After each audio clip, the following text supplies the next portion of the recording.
అప్పుడు కాబట్టి అనే పేరు చెప్పి తిరుపాలంటే మాత్రమే కూర్చున్నారు.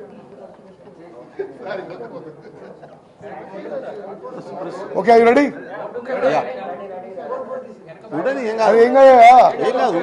అంటే భారత్ సమ్మిట్ బ్యాక్గ్రౌండ్ తో మాట్లాడేది లేదు కదా. సరే, ఇది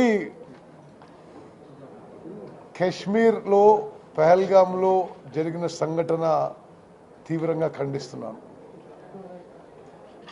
మరి మీలో చాలా మందికి తెలియపోయినొచ్చు, నేను కొన్ని సంవత్సరాలు కాశ్మీర్లో భారత సైన్యంలో పనిచేశాను. శ్రీనగర్ పట్టణానికి దగ్గరగా ఉన్న అవంతిపూర్లో ఎయిర్ఫీల్డ్లో ఇండియన్ ఎయిర్ ఫోర్స్లో యుద్ధ విమానాల పైలట్గా ఉన్నాను. అదేవిధంగా లే లదాఖ్లో పనిచేశాను, సియాచిన్ గ్లేషియర్ ఆపరేషన్స్లో పనిచేశాను. కాశ్మీర్ రాష్ట్రంలో ఉన్న పరిస్థితులు కొంత అవగాహన ఉన్న వ్యక్తిగా ఇది చాలా దురదృష్టపు సంఘటన. నిజంగా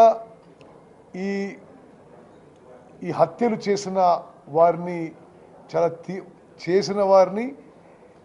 చేయించిన వారు ఎన్నుకున్న వాళ్ళను కూడా చాలా తీవ్రంగా పరిగణించి మరి దేశం ఒకే తాటిపై యునైటెడ్గా దీని మీద డెటరెంట్ యాక్షన్ తీసుకోవాలని చెప్పి నేను విజ్ఞప్తి చేస్తున్నాను. ఒకటి, హిందూ ముస్లింల మత సామరస్యం చెడగొట్టాలనే ఉద్దేశంతో, అదేవిధంగా కాశ్మీర్ ఎకానమీని నాశనం చేయాలనే ఉద్దేశంతో, అదేవిధంగా భారతదేశంలో అలజడి సృష్టించాలనే ఉద్దేశంతో చేపట్టిన ఈ టెర్రర్ యాక్టివిటీస్ని తీవ్రంగా ఖండిస్తూ ఈ విషయంలో మొత్తం భారతదేశం ఏకతాటిపై ఉంది. అన్ని రాజకీయ పార్టీలు, కాంగ్రెస్ పార్టీ ప్రభుత్వం తీసుకున్న చర్యలను సమర్థిస్తూ కూడా కాంగ్రెస్ వర్కింగ్ కమిటీ రెజల్యూషన్ చేసింది. మరింత కఠినంగా వ్యవహరించాలని, ఈ యొక్క టెర్రరిస్ట్ యాక్టివిటీ చేపట్టిన వాళ్ళని, చేసిన వాళ్ళని, ఎన్నుకున్న వాళ్ళని చాలా తీవ్రంగా పరిగణించి సీరియస్ యాక్షన్ తీసుకోవాలని చెప్పి భారత ప్రభుత్వానికి విజ్ఞప్తి చేస్తున్నాం.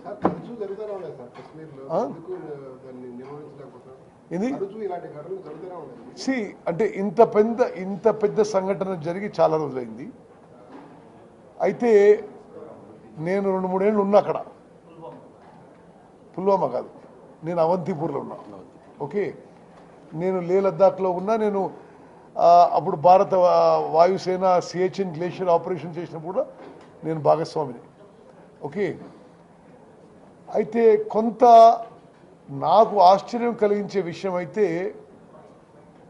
అంతమంది పర్యాటకులున్న కేంద్రంలో మరి ఈ విధంగా కొంత ఇంటెలిజెన్స్ ల్యాప్సెస్, కొంత సెక్యూరిటీ ల్యాప్సెస్ జరిగిన మాట మాత్రం ఇది చెప్పక తప్పదు.